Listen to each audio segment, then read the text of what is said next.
Welcome back.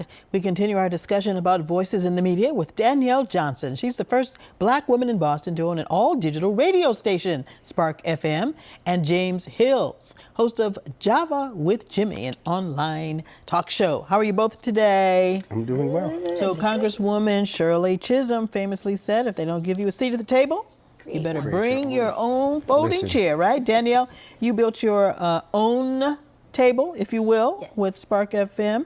The city's #1 station for urban and Caribbean music. So what does it take to build an all-digital radio station?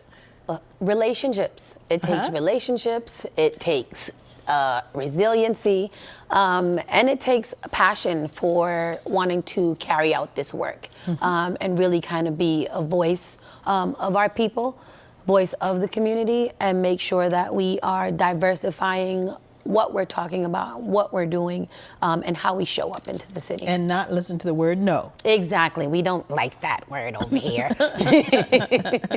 So Jimmy, you launched your program in 2020 by hopping online, sharing your thoughts. It started kind of informally during the pandemic. How did you go from that to booking guests like Mayor Wu and Congresswoman Presley? It really went from, I had an online presence prior to the pandemic, and those relationships, I would say the same, those relationships and being able to say, hey, we want to bring you on to talk to a different sect of the community that may not be as engaged. And so it was the relationships. It was also the years of work that I've done in community that makes this platform, Boston's community-driven platform.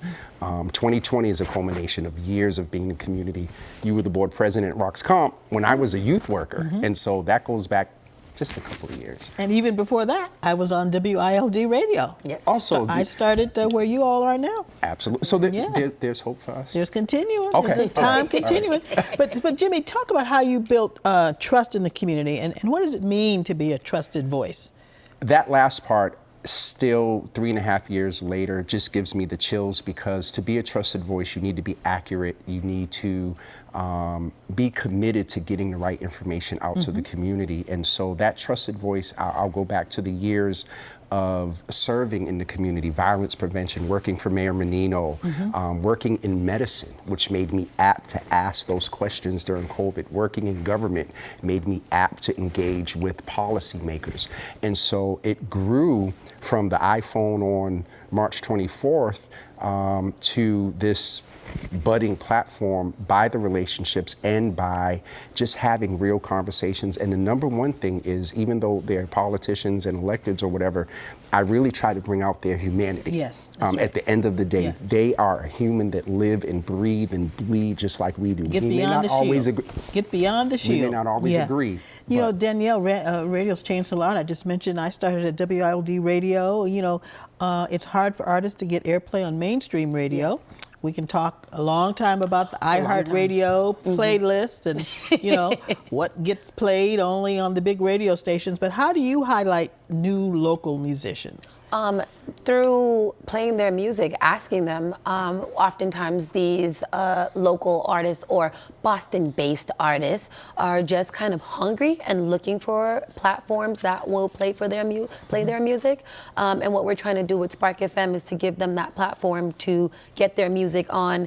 It's in regular rotation. They can turn it on at any time and hear their friends or themselves, to make sure that they're getting that step up. And then we also offer like local shows and showcases to them too. So not only do people get to hear the radio, but they also get to connect with these artists as they are doing their work.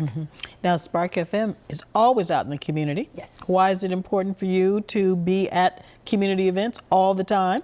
Because there's no representation. We have radio stations, we have media, and oftentimes it's like, who's covering these events? Who's covering the community? Who's covering things that are happening that might not look so fun? Who is making sure the kids have music, and that, you know, when they are eating and doing different things, that they're seeing Black media where they are able to gather things, get things. We give out a little wheel. You spin the wheel.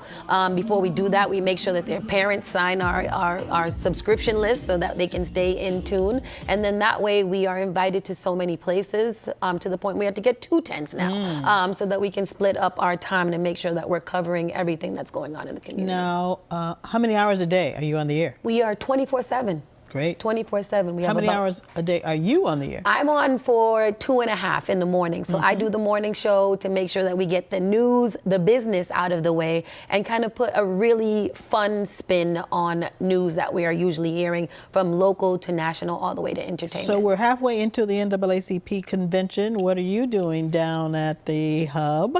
Hubbing, broadcasting live, making sure that, we are getting those celebrities and businesses that are in there. So really excited about, what's going on. And Mr. Jimmy Hills, what are you doing? Being at the hub on Friday and Saturday was very, very interesting, and our vice president just slayed us.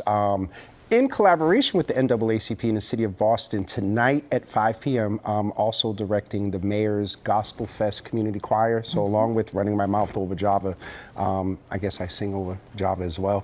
But it's been a great experience being there among so many people that have descended upon Boston to talk about the advancement of colored Black people. It's been an amazing experience.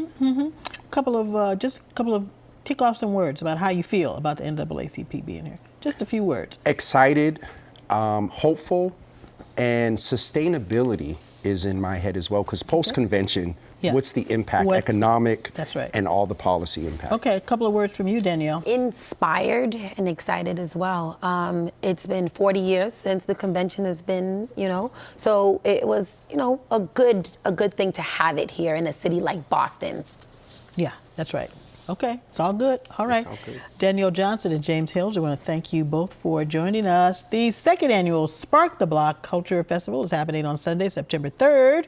Be sure to check it out. And you can watch Java with Jimmy online. We're going to put links on our website. Thanks to all of you for watching today. Be sure to follow us on Facebook, Instagram, and Twitter, or should I say X, at Cityline 5. And follow me on Twitter at Karen Holmes Ward.